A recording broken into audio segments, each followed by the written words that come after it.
নমস্কার, আমি পাপি শাস্ত্রী এবং আপনারা দেখছেন ভাগ্যজ্যোতি চ্যানেল।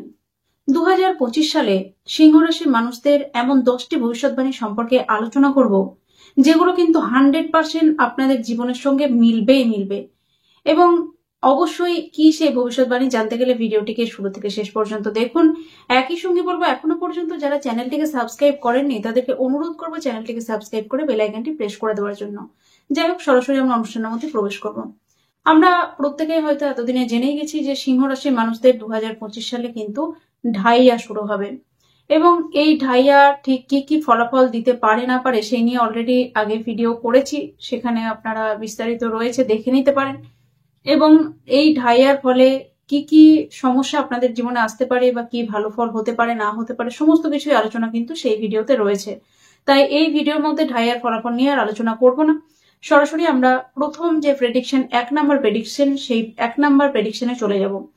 যেহেতু ঢাইয়া শুরু হচ্ছে 30শে মার্চ থেকে, তাই অবশ্যই এই ঢাইয়ার মধ্যে কিন্তু আপনাদের ডিপ্রেশন অনেকটা বাড়তে দেখা যাবে এবং 18ই মে 2025 সালে চন্দ্রের সঙ্গে অর্থাৎ আপনাদের সিংহ রাশিতে কিন্তু কেতু প্রবেশ করবে এবং চন্দ্রের সঙ্গে এই কেতুর যোগ কিন্তু খুব একটা ভালো যোগ নয় বা এটাকে শুভ বলে মানা হয় না শাস্ত্র মতে।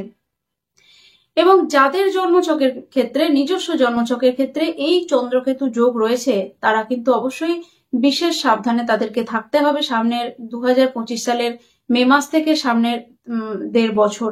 এবং এই 1.5 বছরে কিন্তু অবশ্যই আপনাদেরকে অনেকটা সাবধানে থাকতে হবে যাদের চন্দ্রকেতু যোগ বিশেষ করে রয়েছে নিজস্ব জন্মছকে, কারণ এই চন্দ্রকেতুর যোগে কিন্তু এতটাই ডিপ্রেশন লেভেল বেশি হয়ে যায় যে সেই ডিপ্রেশনে কিন্তু মানুষ সুইসাইড পর্যন্ত করতে চলে যায়। তাই আপনার জন্মছকের মধ্যে, ব্যক্তিগত জন্মছকের মধ্যে যাদের রয়েছে তাদের ক্ষেত্রে বিশেষ করে বলবো অনেকটা সাবধানে কিন্তু আপনাদেরকে থাকতে হবে এবং অবশ্যই এই ডিপ্রেশন বা চাপের যে লেভেল সেটাকে কমানোর জন্য এখন থেকে মেডিটেশন স্টার্ট করতে হবে। ভয় পাওয়ার কিচ্ছু নেই, ভয় পাওয়ানোর জন্য, ভয় দেখানোর জন্য আমার এই ভিডিও কখনোই নয়, এটা ভাববেনই না। আমার ভিডিও শুধুমাত্র সতর্ক করার জন্য আপনাকে, এবং কি করলে আপনি সেখান থেকে মুক্ত হবেন বা মুক্তি পাবেন সেটাও কিন্তু আমি সেই সঙ্গে একই সঙ্গে বলে দিই। তাই এই ভবিষ্যৎবাণীও আমার কিন্তু মিলবে আপনাদের সঙ্গে, আপনারা সেটা 2025 সালে বুঝতে পারবেন। এবং অবশ্যই এখন থেকে মেডিটেশন যদি আপনারা শুরু করতে পারেন তাহলে এই ডিপ্রেশন, এই চাপের লেভেলটাকে কিন্তু আপনারা নিজেদের কন্ট্রোলের মধ্যে নিয়ে চলে আসতে পারবেন। যাদের জন্মছকের মধ্যে চন্দ্রকেতু যোগ রয়েছে তাদের ক্ষেত্রে অনেক বেশি সমস্যা ক্রিয়েট করবে মেন্টালি। যাদের জন্মছকের মধ্যে এই যোগ নেই কিন্তু এই গোচরে ক্রিয়েট হবে তাদের ক্ষেত্রেও কিন্তু বেশ কিছুটা ডিপ্রেশন আসবে, বেশ কিছুটা মানসিক চাপ, মানসিক অবসাদ কিন্তু আসবে। তবে সেটাকে কিন্তু আপনারা সহজেই মেডিটেশনের মাধ্যমে কাটিয়ে নিতে পারেন, ধ্যানের মাধ্যমে কাটিয়ে নিতে পারেন এবং সহজেই আপনারা কিন্তু আপনাদের জন্মছকের বিচার বিশ্লেষণ করিয়ে সেখানেরও কিছু রেমেডিক্যাল গাইডলাইন্স ফলো করলে সেগুলোকে আপনারা অ্যাভয়েড করতে পারবেন। কোনো ভয় পাওয়ার কিছু নেই, কোনো চাপের কিছু নেই, সেটা মাথায় রাখতে হবে। এবং একই সঙ্গে বলবো যে এই চন্দ্রকেতুর যোগ তৈরি হলে কিন্তু কনফিডেন্স লেভেলটাকে অনেকটা লো করে দেয়। অর্থাৎ এতদিন যেটা আপনার মনে হতো যে আমি এই কাজটা করে উঠতে পারবো, সেটা এখন আপনার মনে হবে যে আমি হয়তো পারবো কি পারবো না, পারবো কি পারবো না, একটা দোনমনো স্বভাব বা একটা কনফিডেন্স লেভেলটাকে কিন্তু লো করে দেয় এবং বিভিন্ন রকম শারীরিক সমস্যা সেই সঙ্গে সঙ্গে তৈরি করে দেয়। যেমন বিভিন্ন পেন রিলেটেড সমস্যা, বিভিন্ন ব্যথা বেদনাজনিত সমস্যা, আর্থারাইটিস, স্পন্ডিলাইটিস, এই জনিত বিভিন্ন রকম সমস্যা এবং মানসিক সমস্যা কিন্তু অবশ্যই তৈরি করে। তাই অবশ্যই এই জায়গাগুলোতে একটু সাবধানতা অবলম্বন করলে আপনারা এই জায়গাটাকে কন্ট্রোল করতে পারবেন বা অনেকটা নিজেদের আয়ত্তের মধ্যে নিয়ে আসতে পারবেন। কোনো ভয় ডরের কোনো ব্যাপার নেই। দ্বিতীয় যে ভবিষ্যৎবাণীর কথা বলবো সেটা হচ্ছে 15ই মের পর 2025 সালে আপনারা দেখবেন যে আপনাদের আত্মীয় স্বজন যারা রয়েছে এই আত্মীয় স্বজনদের সঙ্গে কিন্তু সামান্য মতের পার্থক্য, বনিবনার সমস্যা, এগুলো কিন্তু ধীরে ধীরে চলে আসছে এবং আপনার মধ্যে রেগে গেলে অনেকটা স্পষ্ট কথা বলার স্বভাব কিন্তু চলে আসছে, যার ফলে এমনি সিংহরাশির মানুষরা রেগে গেলে স্পষ্ট কথা বলে থাকেন।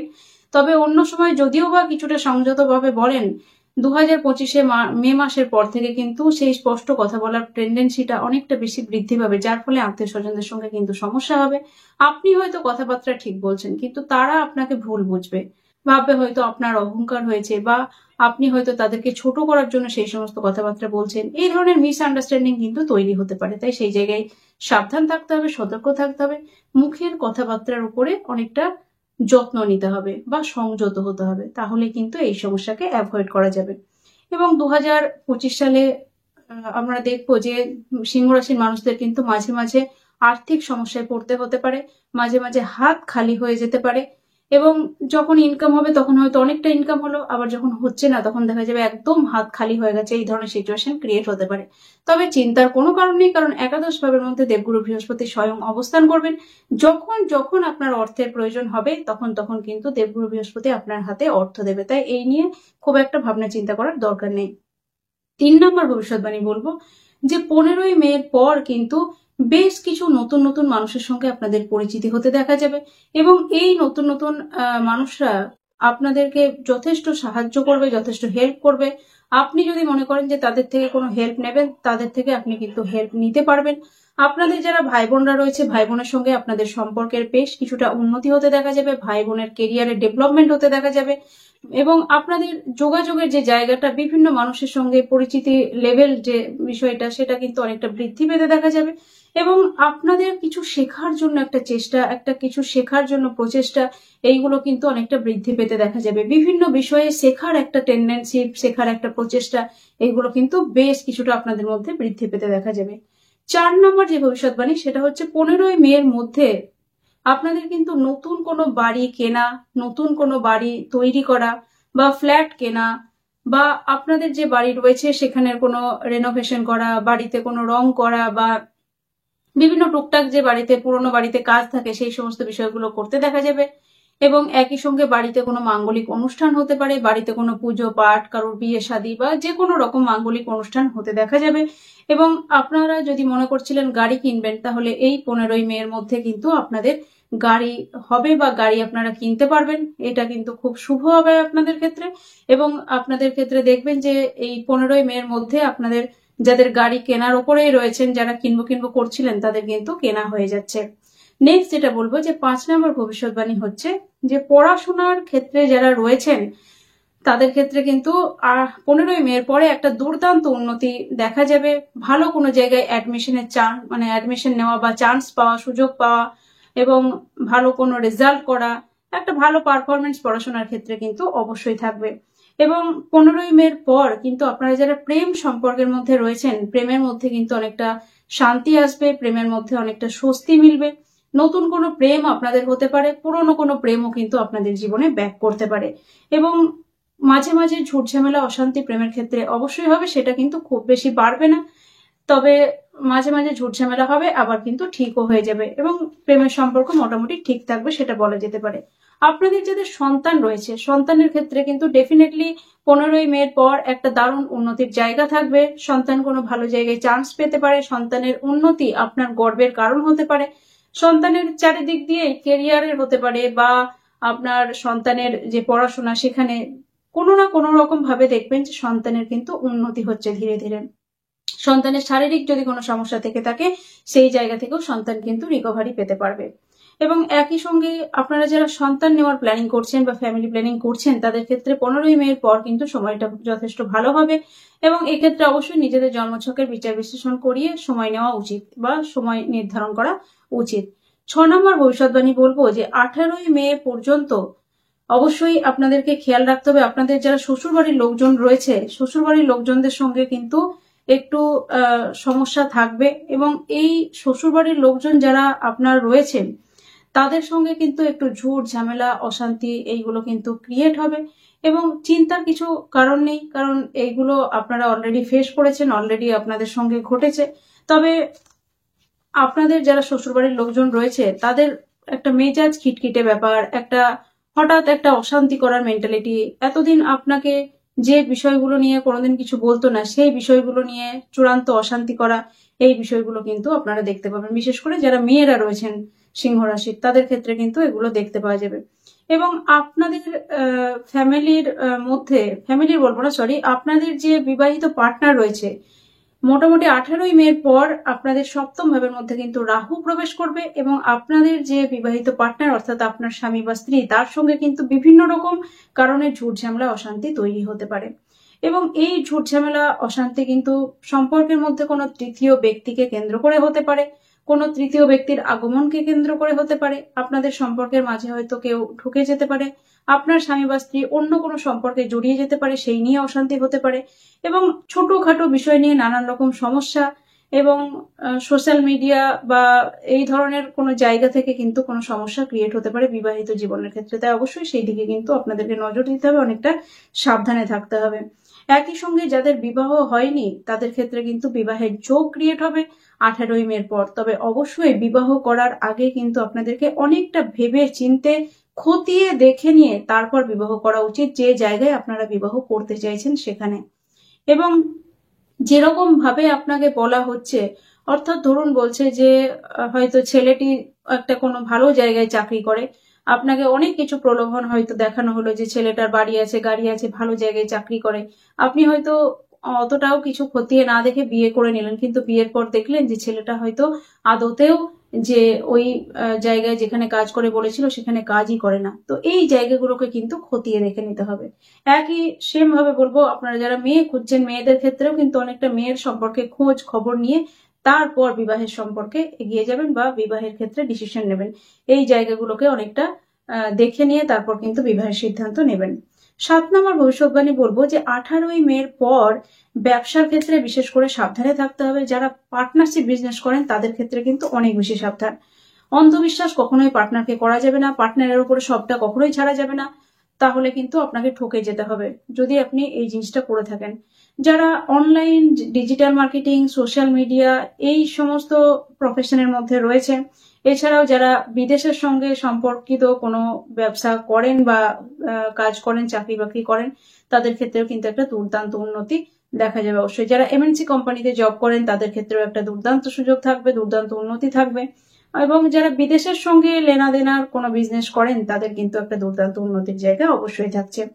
যারা অবশ্যই বিদেশ যাত্রা করতে চাইছেন, নেক্সট যেটা বলবো যে যারা বিদেশ যাত্রা করতে চাইছেন, সেটা ট্যুর হতে পারে, সেটা কোনো পড়াশোনার জন্য হতে পারে, সেটা কর্মের জন্য হতে পারে, ডেফিনেটলি আপনাদের কিন্তু বিদেশ যাত্রার যোগ 2025 সালে থাকছে এবং আপনারা কিন্তু অবভিয়াসলি যেতে পারবেন।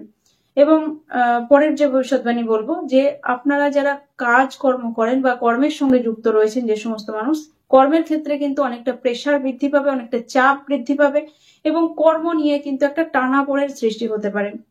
অর্থাৎ কর্মের ক্ষেত্রে কিন্তু দেখা যাবে যে একটা ঝুট ঝামেলা অশান্তি ক্রিয়েট হচ্ছে, বসের সঙ্গে একটা খিটখিটে ভাব হচ্ছে, বা একটা বস হয়তো সবাইকে কাজকর্ম দিল, আপনাকে হয়তো অনেক বেশি কঠিন কাজটা দিল, বা অনেক বেশি লং টাইম ধরে আপনাকে খাটাচ্ছে, কাজ করাচ্ছে। এই সমস্ত জিনিস নিয়ে আপনার একটা ক্ষোভের সৃষ্টি হতে পারে মনের মধ্যে এবং আপনি হয়তো রেগে গিয়ে চাকরিটাই ছেড়ে দিলেন। এই ধরনের সিচুয়েশন কিন্তু ক্রিয়েট হতে পারে। তাই অবশ্যই এই দিকটা কিন্তু আপনাকে অনেকটা খেয়াল রাখতে হবে, অনেকটা মাথায় রাখতে হবে এবং রেগে গিয়ে চাকরি ছাড়ার ডিসিশন কিন্তু কখনোই নেবেন না। হ্যাঁ, কর্মে একটু চাপ, কর্মে একটু প্রেশার কিন্তু অবশ্যই বৃদ্ধি হবে। সেই জায়গাটা যদি আপনি একটু পরিশ্রম নিজের বৃদ্ধি করেন তাহলে ডেফিনেটলি আপনি কিন্তু কর্মের জায়গাটায় অনেকটা উন্নতি করতে পারবেন।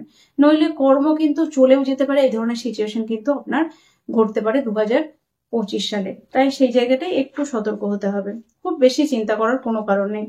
নেক্সট যেটা বলবো যে লাস্ট 10 নম্বর ভবিষ্যৎবাণী, যেহেতু 15ই মের পর একাদশ ভাবের মধ্যে আপনাদের দেবগুরু বৃহস্পতি অবস্থান করবে, তাই অবশ্যই আপনাদের যে সমস্ত বিষয়ের সফলতা, সেটার সফলতার রেট কিন্তু অনেক বেশি বৃদ্ধি পাবে এবং প্রচন্ড পরিমাণে আপনারা দেখবেন যে একটা ইনকামের জায়গা, একটা সফলতার জায়গা, এগুলো বেশ আপনাদের ক্ষেত্রে ভালো হচ্ছে, বা সমস্ত দিক দিয়ে যে সফল হওয়ার একটা জায়গা, সেই জায়গার সফলতার টেন্ডেন্সি বা রেট সেটা কিন্তু অনেকটা বৃদ্ধি পাচ্ছে।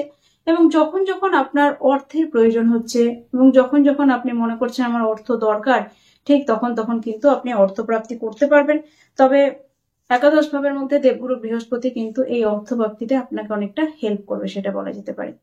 যাই হোক, মোটামুটি ভাবে বলার চেষ্টা করলাম 2025 সালে কিন্তু এই সমস্ত ফলাফল আপনাদের জীবনে দেখা যাবে। এবং 2025 সালে যদি আপনারা দেখেন যে প্রচন্ড রকম সমস্যা হচ্ছে, সমস্যায় ভুগছেন, তাহলে কিন্তু অবশ্যই নিজের জন্মছকের বিচার বিশ্লেষণ করিয়ে জন্মছক অনুযায়ী রেমেডিক্যাল গাইডলাইন্স ফলো করে চলার চেষ্টা করুন। দেখবেন সমস্যা অনেক কম হবে, অনেকটা বেটার জায়গায় যেতে পারবেন, সেটা বলা যেতে পারে। এছাড়া বলবো যারা দীর্ঘদিন ধরে শারীরিক কোনো অসুস্থতার মধ্যে রয়েছেন, শারীরিক কোনো ভোগান্তির মধ্যে রয়েছেন, সে যে কোনো রোগ হতে পারে, সেটা ব্যথা যন্ত্রণা এই সমস্ত রোগও হতে পারে, sugar, pressure, thyroid, kidney, liver, যা কিছু ধরনের রোগ হতে পারে। এবং সমস্ত জায়গায় হয়তো আপনারা বিদেশে গিয়ে ট্রিটমেন্ট করেছেন, বিদেশ বলবো না, আউট অফ স্টেট, সব জায়গায় ট্রিটমেন্ট করিয়ে এসছেন, আর কোথাও যাওয়ার জায়গা নেই, তবুও সুস্থ হতে পারেননি, তারা ডেফিনেটলি আমার সঙ্গে একবার যোগাযোগ করবেন।